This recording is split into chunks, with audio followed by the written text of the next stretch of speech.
Le planif.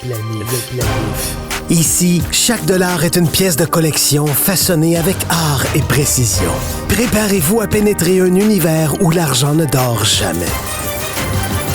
Il maîtrise l'art de transformer vos investissements en or. Le balado, le planif. Voici Fabien Major. Bonjour, bienvenue au balado Le Planif. Encore plein de sujets, ça peut toucher aux finances, bien sûr, le balado Le Planif, ça touche à l'investissement, la retraite, ça peut toucher aux aspects légaux, aux protections, successions, et voyez, le sujet est quand même très large. Je suis content de vous savoir encore une fois au rendez-vous.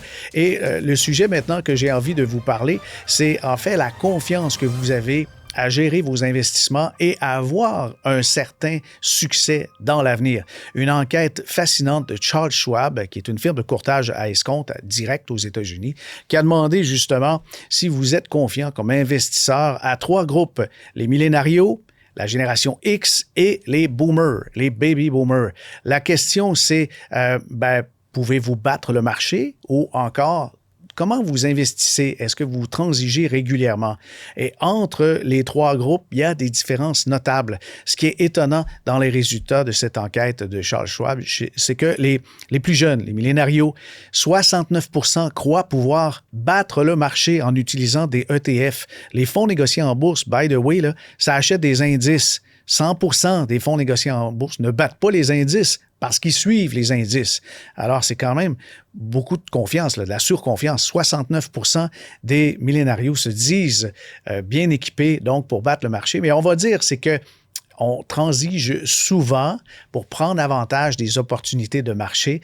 En fait, certains vont jusqu'à dire qu'ils transigent à tous les jours ou à toutes les semaines. C'est énorme. Et du côté des plus vieux, c'est étonnant parce qu'avec de l'âge, avec de l'expérience, avec des années derrière la cravate, on va dire non, je n'ai pas les compétences pour battre le marché. Les plus vieux qui ont de l'expérience puis qui ont des fois 3 à 5 fois plus d'argent que les plus jeunes se disent plutôt modestes et seulement 31% donc et d'avis qu'ils pourraient battre le marché peut-être ou qu'ils ont les compétences, mais la plupart, 64%, n'ont pas donc cette habileté. Puis la majorité, 71% des plus âgés disent qu'ils investissent leur placement pour le long terme. Le balado, le planif. Pour la première fois au balado Le Planif, on reçoit Benoît Desgroseilliers, qui est un coach exécutif. Il était jusqu'à tout récemment VP Chantier Talent à Finance Montréal. Bonjour Benoît. Bonjour Fabien. Tu permets que je te tutoie parce qu'on se connaît depuis une vingtaine d'années? Absolument, avec grand plaisir. Je suis très heureux de te revoir ce matin. Oui, on a fait notre maîtrise ensemble. Ça fait un petit bout. On ne dévoilerait pas l'année pour cacher notre âge, mais ça fait un petit bout quand même. Ouais. Benoît, tu travailles dans les ressources humaines depuis de nombreuses années. Ouais. Et puis, à Finance Montréal, que faisais-tu exactement? J'étais leader d'un chantier. Donc, Finance Montréal, c'est une des 10 grappes industrielles qu'on a au Québec. Et puis, les grappes, essentiellement, il faut le voir comme étant des facilitateurs d'écosystèmes. Donc, on veut faire en sorte qu'une industrie, dans le cas qui me concernait, l'industrie des services financiers du Québec, que cette industrie se démarque à l'échelle nationale, internationale, puis on le fait en adressant des problématiques, des défis que chaque industrie a. Donc, dans notre cas, évidemment, c'est une industrie de services. Il y avait beaucoup d'humains qui y travaillaient, qui y travaillent encore, et tous les défis humains qu'on peut imaginer, développement de la main-d'œuvre en termes de compétences, pénurie de main-d'œuvre, hybridation du travail, bref, tous ces sujets fascinants, j'avais le plaisir de les travailler, de les explorer avec mes collègues, puis avec les gens de ressources humaines, les exécutifs de ressources humaines des banques et des assureurs du Québec. OK, mais on peut dire quand même que c'est un défi au niveau des ressources humaines. Dans la finance, il manque de monde encore? En fait, il manque de monde. C'est très... c'est la géométrie variable. Il y a des endroits où c'est en pénurie, puis ça va l'être encore longtemps. Il y a des endroits où c'est en transformation. On manque pas de monde. Le gros défi de l'industrie des services financiers, particulièrement au Québec, c'est qu'elle attire pas vraiment les jeunes. Si on va sur les campus, puis on demande aux gens, même dans les écoles, les facultés d'administration, qu'est-ce que tu veux faire quand tu vas être grand, là, la fameuse question, oui. La plupart des gens vont dire, je vais travailler en aéronautique, je vais travailler dans les jeux vidéo, je vais travailler en pharmaceutique. Ouais. La finance arrive comme un peu la 5e roue du carrosse, là. Puis une des raisons, puis on la comprend, c'est que c'est une industrie qui, de l'externe, paraît complexe, paraît opaque. Ouais. Et puis, il y a plein de préjugés autour de ça qui font en sorte que les gens sont peut-être un peu moins interpellés. Puis la raison peut-être la plus importante, c'est que au Québec, on a encore une relation problématique de l'ordre du tabou avec l'argent. Ah oui, oui. Puis c'est justement pourquoi tu es ici. On va parler de ces préjugés-là qui sont encore très, très ancrés. Mais juste avant, maintenant, tu es coach exécutif et puis on va mettre à l'écran l'adresse de ton site web, bdrhrh.ca. Exact, bdrh.ca, effectivement. OK, parfait. Alors, donc, en ressources humaines, comme coach exécutif, tu fais quoi précisément? Ben, j'ai toujours gardé un pied dans l'univers du coaching, même lorsque j'étais à Finance Montréal. Et là, bien évidemment, j'y suis à temps plein. J'accompagne les gens, toutes sortes de gens, mais disons les gens exécutifs ou les gens seniors, les gens professionnels seniors, donc qui ont des cheveux gris, moyenne d'âge 45, 55 ans, l'âge où on se remet en question, l'âge où qu'on appelle l'individuation, c'est-à-dire qu'on veut enlever les masques puis se réaliser pleinement. Et puis, ben, toute la facette des transitions, ça va de je veux avoir une promotion à ben je veux peut-être scale it down, excuse l'anglicisme, je veux un peu ralentir ma carrière, pré-retraite, ou je veux changer de domaine complètement, donc une reconversion. Donc, j'ai le plaisir d'accompagner des dizaines et des dizaines de personnes à chaque année depuis plus d'une quinzaine d'années. Bon. Alors, tu en as vu de toutes sortes, mais si tu es ici, d'abord, j'étais content d'avoir de tes nouvelles via LinkedIn. Tu m'as contacté, j'avais fait un appel à tous en disant, si vous avez des sujets à proposer, des suggestions d'invités ou encore même des questions du beau-frère, c'est un segment qui est populaire dans le balado Le Planif. Et puis, tu m'as parlé du rapport tordu de l'argent, puis ça m'a fasciné. Tu en as vu des dizaines de personnes, mais... c'est quoi? Il y a un blocage avec l'argent? Oui, il y a un blocage, puis c'est pas chez tout le monde, mais disons que moi, j'ai la chance d'avoir un échantillon quand même assez intéressant d'individus qui ont des carrières, qui ont étudié, qui ont des opportunités, qui ont des options devant eux, puis ben, c'est à ce titre qu'ils viennent me voir, puis j'ai réalisé rapidement qu'il y a vraiment un élément de lourdeur, de complexité, il y a un rapport, je le disais tantôt, de tabou à l'argent chez certaines personnes, qui rend franchement compliqué, des fois, leur interaction avec l'univers du monde du travail. Oui. Si, par exemple, l'employeur qui rencontre en entrevue une personne qui veut améliorer son sort, puis qu'on dépose sur la table le sujet de l'argent, la première réaction qu'on voit, c'est quoi? Bien, on va voir essentiellement, tu as la réaction normale avec quelqu'un qui s'est bien préparé, bon, tout ça, mais dans les extrêmes, et ils sont plus nombreux, les extrêmes qu'on pourrait peut-être être appelé à le croire, on va avoir la personne qui va, figer et qui voudra pas aborder le sujet, qui va dire, mon salaire attendu, c'est, là, va devenir rouge, il va y avoir de la pression, puis elle va dire, en fonction de vos échelles salariales. Donc, décidez pour moi. OK. Ce qui est un peu étrange, parce que si on appelle un plombier ou un électricien, puis on lui demande combien vous facturez, ils n'hésiteront pas. Ils diront pas en fonction de tes besoins. Hein. Ils vont nous le dire très clairement. Donc, on s'attend à ce qu'un professionnel aguerri connaisse la valeur de son apport sur le marché. C'est quoi qui explique ce malaise-là? Bien, tu sais, si on remonte rapidement, là, puis je veux pas étourdir les gens avec un cours d'histoire, mais je prends 30 secondes, là. On dit souvent qu'il y a un vieux fonds catholique au Québec, là, qu'on est né pour un petit pain, puis bon. Il y a peut-être un peu de ça, mais bon, je pense aussi que c'est un phénomène de classe sociale. C'est-à-dire que nous, on est peut-être la deuxième génération, là, j'ai 51 ans, on est peut-être la deuxième génération dont les parents, dont la famille avait peut-être un peu d'argent, avait peut-être un peu de patrimoine. Donc, auparavant, les Québécois n'avaient pas accès à de l'argent. Surtout au milieu d'ouvriers. Surtout au milieu d'ouvriers. Statistique rapide, début des années 50, il y a 4 des Québécois, 4 qui ont accès aux études supérieures. Donc, bien entendu, on est des cols bleus, on est des classes populaires, des travailleurs qui travaillent dans des usines, dans des shops, comme on disait à l'époque. Puis notre rapport à l'argent, c'est un rapport de personnes qui sont petits, qui regardent les riches comme avec méfiance, avec envie, avec jalousie. Et il y a un peu de ça avec jugement. Avec jugement. Puis la littératie financière, là, ça n'existait pas.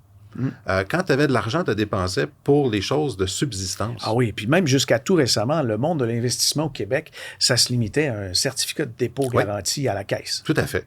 Tout à fait. Tu avais ton 10 000 un certificat de dépôt, puis tu avais fait ton travail d'économie. Là.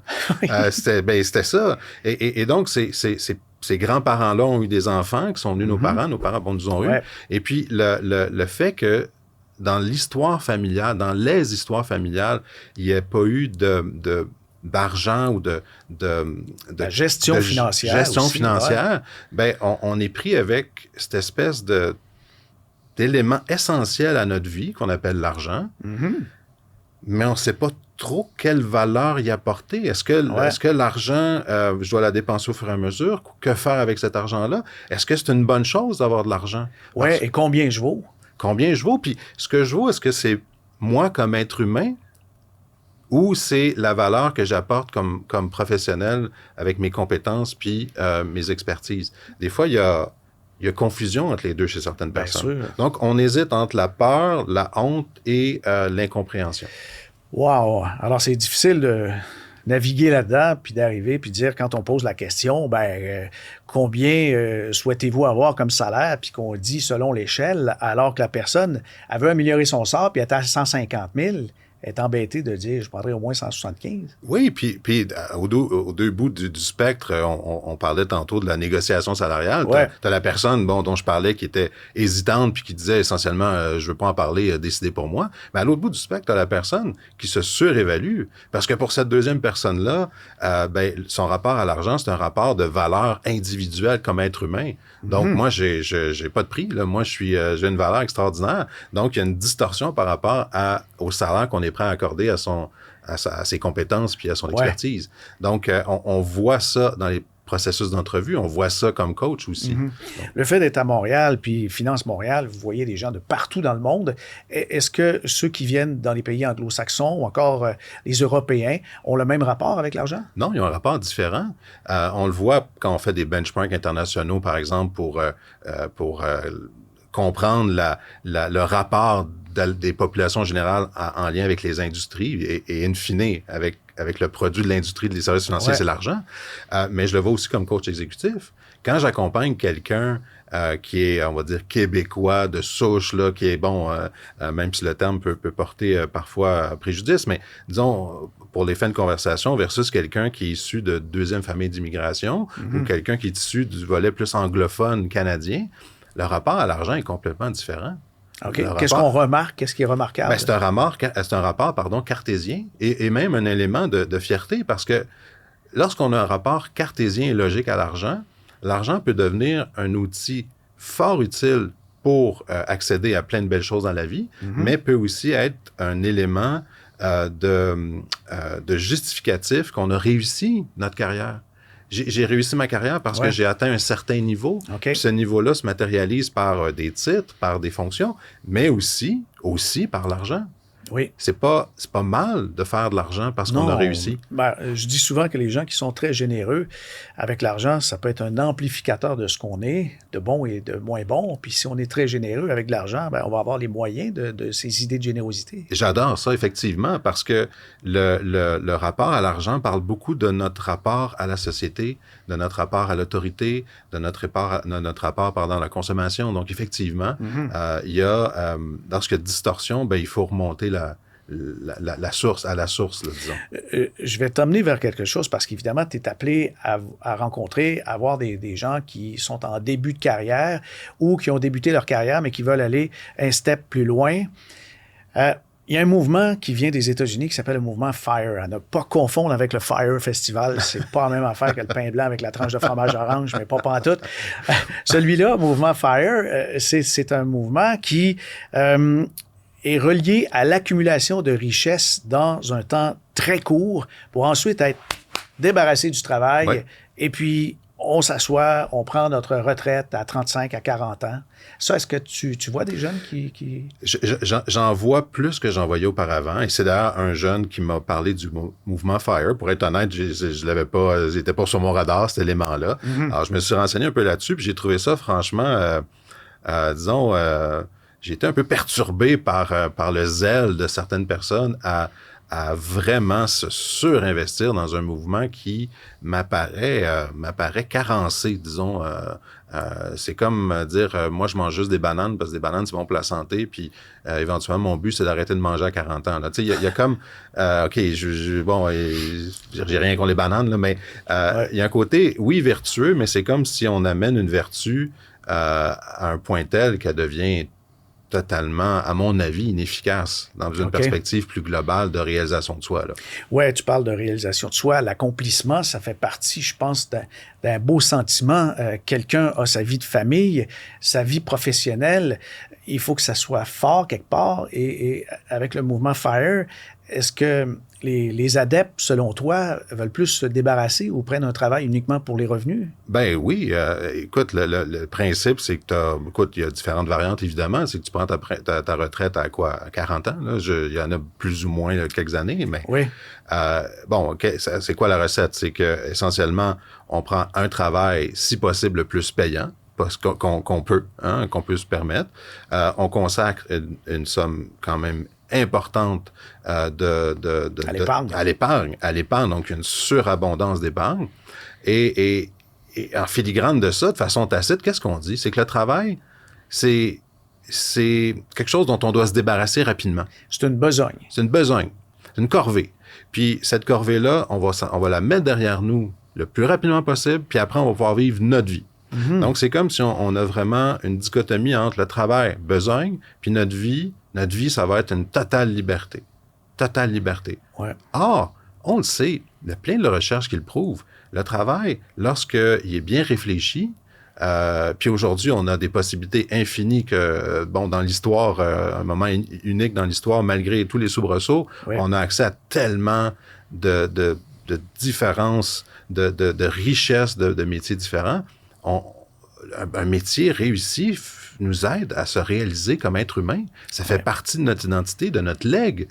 Et le fait de surinvestir l'épargne au détriment de tout le reste, pour moi, c'est comme si on enlève une partie essentielle de la construction d'un bonheur humain, là. OK. C'est assez profond, mais en même temps, c'est vrai que le travail, si on fait quelque chose qu'on n'aime pas, est-ce qu'on devient expert? Tu touches un point intéressant. La majorité des gens, malheureusement, sous-estiment l'accompagnement professionnel dans la réalisation du soi au travail. Ce qui fait que tu as peut-être 70% des gens qui nous écoutent qui ont un rapport à leur travail qui est OK, qui est correct, sans plus. Mm-hmm. La plupart des gens que j'accompagne, c'est un peu la situation, mais l'une des premières choses que je leur dis, c'est que tu as entre les mains tous les outils pour aller vers quelque chose qui te ressemble puis dans lequel tu vas être heureux. Puis lorsque les gens l'atteignent, ils se disent « Hey, j'arrête donc aimer ça, vivre ce rapport-là au travail plus tôt dans ma carrière. » Je savais même pas qu'on pouvait être aussi heureux en travaillant. J'ai même plus l'impression de travailler. Okay. Donc, ce rapport-là au travail est possible, mais il n'est pas nécessairement le lot de tout le monde. Mm-hmm. Les gens font leur 9 à 5, se tapent le trafic, et puis ils attendent leur retraite. C'est un peu ça qu'on essaie de changer en coaching de carrière, en conseil d'orientation. Mais le coaching, quelque part, c'est très psychologique, là.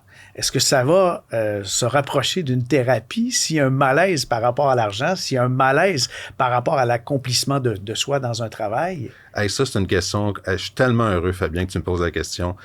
J'ai le plaisir d'enseigner le coaching à l'Université Concordia depuis quelques années. Et puis, un des défis en coaching, c'est de professionnaliser cette profession, de la structurer. Non, c'est pas de la psychothérapie. Et c'est pas vraiment de la consultation non plus. En coaching, on va se concentrer sur aujourd'hui et demain, puis on va accompagner la personne dans l'établissement d'un plan d'action. Mm-hmm. C'est pas une thérapie, mais ça peut avoir un effet thérapeutique. Hein? On va se confier à quelqu'un, on va lui raconter un peu nos états d'âme. Oui, c'est ça. On va extérioriser nos pensées, nos blocages aussi. Tout à fait. Puis en faisant ça, on crée un espace. Dans cet espace-là, avec le coach et le client, on peut regarder les éléments mentionnés d'un angle différent qu'on n'avait peut-être jamais vu. Uh-huh. Puis à travers cette nouvelle perspective, bâtir un autre chemin. Donc, le coach est vraiment là pour créer un espace de confiance dans l'établissement d'un plan d'action qui te ressemble, qui est en lien avec tes aspirations, tes besoins et qui tu es. Mais ce n'est pas une thérapie, absolument pas. Dans l'accompagnement, justement, en coaching professionnel, est-ce qu'il y a des idées de grandeur ou il y a des perceptions qui sont erronées et que tu vois souvent? Par rapport Par rapport à l'argent, par rapport aussi à sa propre valeur. Qu'est-ce qu'on entend très souvent des jeunes qui intègrent le marché du travail? Certains vont dire qu'ils veulent une position avant même d'avoir une certaine expertise, une certaine expérience. Oui, on le voyait avant chez les plus jeunes aussi. C'est juste qu'aujourd'hui, le contexte et l'environnement sont plus favorables à l'expression de cette volonté des jeunes d'avancer rapidement, d'aller chercher plus rapidement. Mais quand on se souvient, quand nous, on avait 20 ans, on regardait les dinosaures en face de nous en disant hey, tasse-toi mon oncle, là, comme on dit, puis laisse-moi la place. Mais, hey boomer, mais on avait un taux de chômage chez les jeunes à ce moment-là de 22%. Ouais. On n'avait pas, tu sais, tu avais un boulot, tu étais juste heureux d'avoir un boulot. Aujourd'hui, le taux de chômage, quoi qu'il ait monté récemment, mais somme toute autour de 10%. Il a été jusqu'à 3% pendant la pandémie. Donc, le gros bout du bâton, les jeunes, ils l'ont. Puis, quand tu as le gros bout du bâton, tu peux t'affirmer davantage. Donc, c'est pas que les jeunes d'aujourd'hui sont franchement différents vraiment à ce niveau-là que nous, on l'était au même âge à l'époque. C'est juste que le contexte joue beaucoup en leur faveur. Donc, et ils sont un peu plus dégourdis en termes d'exprimer leur désirs et leurs ambitions. OK. Ils ont plus confiance en eux. Peut-être grâce... Ce qui n'est pas mauvais. Ce qui n'est pas mauvais, effectivement. Mais quand nous, on est gestionnaire, puis que nous, on dit, à leur âge, j'étais pas comme ça crée, encore une fois, cette distorsion générationnelle. Parce que nous, on était pareil comme eux. C'est juste que le contexte est tellement différent qu'on a agi différemment. Ouais. Donc, on se dit, hey, c'est donc pas juste. C'est un peu comme quand tu es un grand frère, puis tu as des petits frères, puis tu dis, mes parents, quand j'avais le même âge, ils me laissaient pas me coucher aussi tard. Donc, t'as comme, tu sais, c'est la même famille pourtant, mais le contexte a changé depuis. Tes gros défis dans le quotidien? Oui, comme coach? Oui. Ah, mon Dieu. Expliquer aux gens que ils ont tous les réponses en eux. On va voir un coach, puis souvent, c'est intéressant, les coachs vont se brander comme étant efficaces, performants, tu sais, comme une Ferrari, là. Moi, je suis aussi efficace, performant que mon client me permet de l'être avec lui ou avec elle. C'est bien dit. Puis, moi, là, le postulat de base en coaching, là, c'est que la personne qui vient me voir, c'est elle qui a les réponses. Donc, moi, là, je suis pas celui qui va dire quoi faire, quand le faire, comment le faire. Tu y trouves pas un veston. J'y trouve pas un veston. Ensemble, on va découvrir des choses. Ensemble, on va établir un plan, mais c'est son plan en fonction de ses besoins et de sa personnalité. Donc, moi, je n'ai pas les réponses. J'ai un cadre, un processus, une méthodologie que j'ai appris, puis qui est certifiée par une fédération internationale, mais c'est toi, monsieur, madame la cliente, qui a les réponses. Et moi, mon travail, c'est peut-être d'élaguer un petit peu la forêt pour qu'on puisse voir le chemin. Okay. Mais le chemin, il est déjà là. Il y a déjà en toi toutes les réponses. Parle-moi de la formation pour devenir un coach exécutif comme ça. Oui, il y a différents chemins. Il y a plusieurs fédérations, il y a plusieurs entités qui encadrent la profession. Celle qui a émergé depuis 25 ans, c'est ICF, International Coaching Federation. Donc, c'est vraiment la fédération qui englobe, je pense qu'ils sont rendus au-dessus de 100 000 membres à travers le monde. Il y en a environ 500-600 au Québec. C'est différentes écoles qui sont approuvées par ICF, dont là où j'enseigne à l'Université Concordia, il y a d'excellentes écoles, autres écoles aussi à Montréal et au Québec.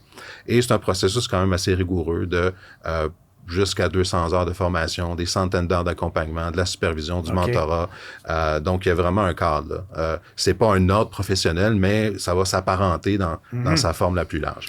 Ça fait partie, j'imagine, des différents métiers dans les ressources humaines? En fait, c'est complémentaire. Ouais. C'est complémentaire.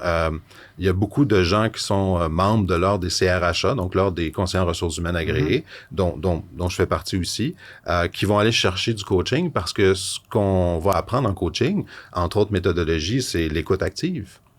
C'est de poser des questions. C'est de comprendre aussi que la communication humaine, à 93%, c'est du non-verbal.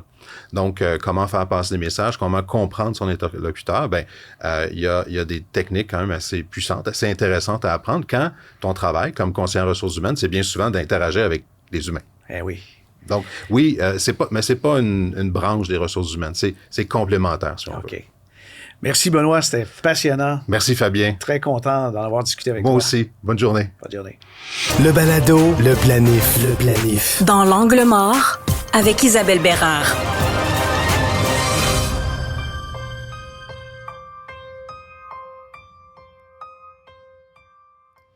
Parmi les excuses courantes des gens qui ne font pas d'investissement, ils se disent « j'ai des dettes. Je vais rembourser toutes mes dettes. Je vais payer ma maison, mon chalet, ma voiture après, je vais commencer à investir.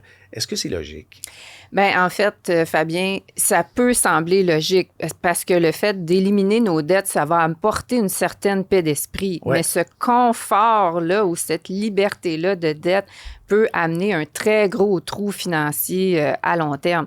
Donc, si quelqu'un évite ou préfère, si je peux dire, rembourser des dettes peu coûteuses, là, par exemple, un prêt hypothécaire à 3 % d'intérêt ou une marge de crédit à 5 % d'intérêt. Un prêt familial sans intérêt. Oui, un prêt familial sans intérêt, mais qu'il n'y a aucun placement dans ces CELI. On comprend là, qu'ici, il peut y avoir un problème c'est au une niveau... perte d'opportunité. C'est une perte d'opportunité. Puis sur le long terme, ça peut faire... ça nous brime dans la croissance et dans la création de la richesse. Oui, on Donc, dit souvent justement qu'investir tôt nous permet de profiter des intérêts composés. Effectivement. Je vais présenter un exemple. Là. Disons que quelqu'un a 20 000 de dette là, sur une marge de crédit et qu'il s'était donné 5 ans pour la rembourser à 5 % de taux d'intérêt. S'il rembourse sa dette, disons qu'il y a 20 000 de disponible puis qu'il décide de clairer la... C'est ça, clairer la dette immédiatement, bien, il va sauver à peu près 5 000 d'intérêt. Par contre, s'il investissait cette somme-là dans son CELI, par exemple, dans un placement équilibré qui lui rapporte environ 7 % de rendement moyen, bien, après 5 ans, son 20 000 va être rendu à peu près 28 000. Donc, il va avoir fait 8 000 plutôt que d'avoir évité de payer 5 000. Et si son horizon est encore plus long, puis qu'il laisse cet argent-là continuer de croître, bien, l'effet des intérêts composés va faire en sorte que dans 20 ans, ça va valoir 77 394.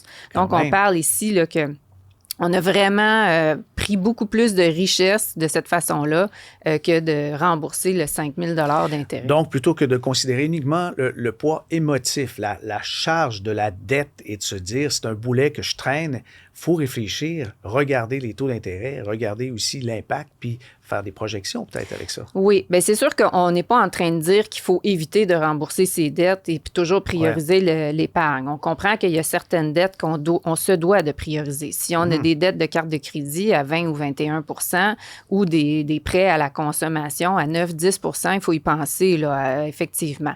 Mais il y a moyen, si on a des dettes à long terme, à faible taux, de les rembourser de façon intelligente en ne négligeant pas aussi nos projets à long terme et en ne négligeant pas l'épargne. Le balado, le planif. Le planif. Ça conclut l'épisode pour aujourd'hui, mais si vous avez des questions, des suggestions à nous faire, des demandes particulières, vous pouvez m'écrire fm@fabienmajor.com. Merci à l'équipe de Cube Studio pour la production, montage, éclairage et aussi la patience. Vous pouvez les contacter pour vos besoins à pub@cube.ca. Le balado que vous venez justement d'entendre est disponible en vidéo, en audio sur l'application et le site cube.ca, ainsi que sur toutes les plateformes de balado-diffusion et sur YouTube. Le balado Le Planif est aussi diffusé à la radio et télé sur la chaîne de Cube les samedis à midi et les dimanches 19h. Ici Fabien Major. À bientôt.